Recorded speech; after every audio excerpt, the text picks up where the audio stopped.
तीन तरह के लोगों का संबंध आपसे रहेगा इस बिजनेस में। पहला रहेगा आपके अपलाइन से। जो लोग आपके अपलाइन में भी दो तरह के लोग होते हैं। कुछ होते हैं डेड अपलाइन, जो ज्वाइन आपके ऊपर तो हैं बट इस बिजनेस में एक्टिव नहीं है, वो डेड डिस्ट्रीब्यूटर हैं, उनसे आपका संबंध नहीं होना चाहिए। अपलाइन का मतलब होता है दो कैटेगरी, दो खूबियां उसके अंदर, वो एक्टिव और ग्रोइंग होना चाहिए। दो क्राइटेरिया का वो अपलाइन होता है, वो एक्टिव भी होना चाहिए, ग्रोइंग भी होना चाहिए। तो फर्स्ट है आपके अपलाइन।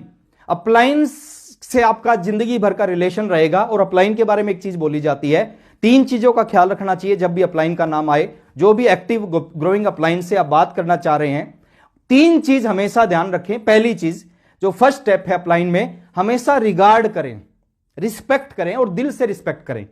यहां से ना करें, यहां से करें, है ना। बहुत सारे लोग यहां से करते हैं, यहां से नहीं करते, है ना। तो मैं कहता हूं यहां से उस अपलाइन का कोई ना कोई रोल उसका जरूर है आपके बिजनेस में। और एक चीज बोली जाती है, इस बिजनेस में बड़ी कामयाबी आपको अपलाइन की वजह से, 90% जो आपका बिजनेस चलेगा वो अपलाइन की वजह से चलेगा। 10% बिजनेस आपका अपनी वजह से और डाउनलाइन की वजह से चल सकता है। तो अपलाइन का रिस्पेक्ट करें, आप उनकी बातों को फॉलो करें, जो भी आपको गाइड करें। देखिए, कोई भी अच्छा अपलाइन है आपको कभी गलत गाइड कर ही नहीं सकता। आपके हित में उसका हित जुड़ा हुआ है। आपका भला होगा उसका भला होगा, आपका बुरा होगा उसका बुरा होगा। तो कोई भी अच्छा अपलाइन आपका कभी बुरा नहीं चाहेगा। आप अपलाइन की बातों को फॉलो करें, मौका मिले काउंसलिंग का, काउंसलिंग कराएं। और सबसे बड़ी जो चीज मैं आपको बताने जा रहा हूं अपलाइन को लेके, कोई भी चीज अपलाइन से कभी मत छुपाएं।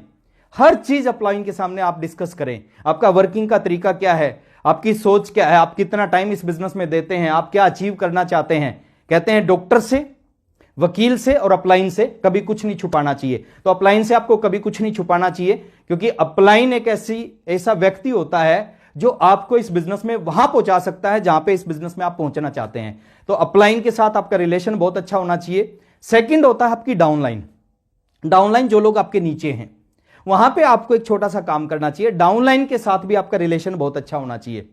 आप उनके लिए सोचें, उनके लिए मेहनत करें, उनके लिए प्लानिंग करें, उनकी हेल्प करें, उनको सिखाएं इस बिजनेस को। और आप कॉमन सेंस का यूज करके जो चीजें उनको बताने की होती है वो चीज अपनी डाउनलाइन के साथ आपको शेयर करनी चाहिए। जैसे फादर और बच्चे का, चाइल्ड एंड फादर का जो रिश्ता होता है, वही इस बिजनेस में, इस इंडस्ट्री में अपलाइन और डाउनलाइन का रिश्ता होता है। तीसरा रिलेशन होता है क्रॉस लाइन। अब कुछ लोग सोचते हैं कि ऊपर वाले भी आ गए, नीचे वाले भी आ गए, ये क्रॉस लाइन कौन है?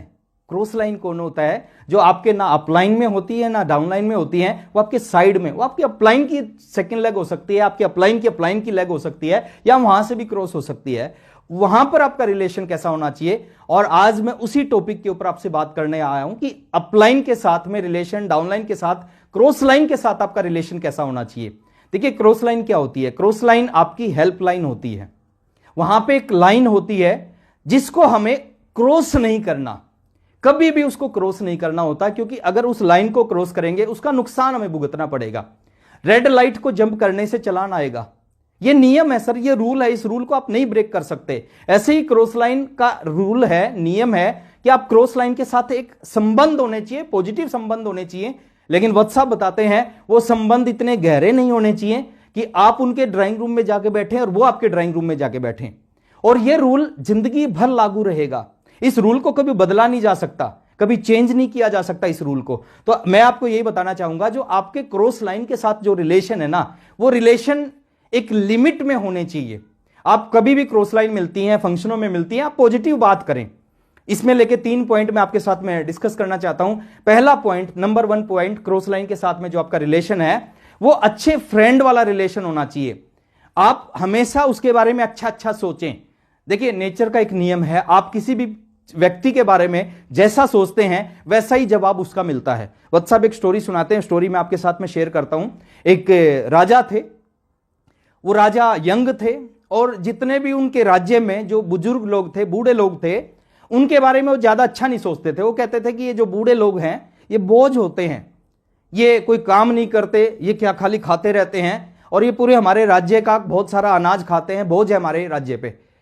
तो एक दिन राजा अपना भेष बदल के गए और उनको देखा कि यार ये बूढ़े लोग मेरे बारे में क्या सोचते हैं, मैं तो उनके बारे में ऐसा सोचता हूं।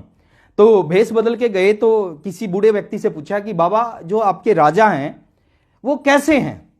तो उन्होंने कहा यार बड़ा निकम्मा राजा है ना, कुछ नहीं करता, सारा दिन अपने राज्य में बैठा रहता है ना, जो हमारे लिए करना चाहिए वो नहीं करता, बहुत ही बकवास बेकार राजा है।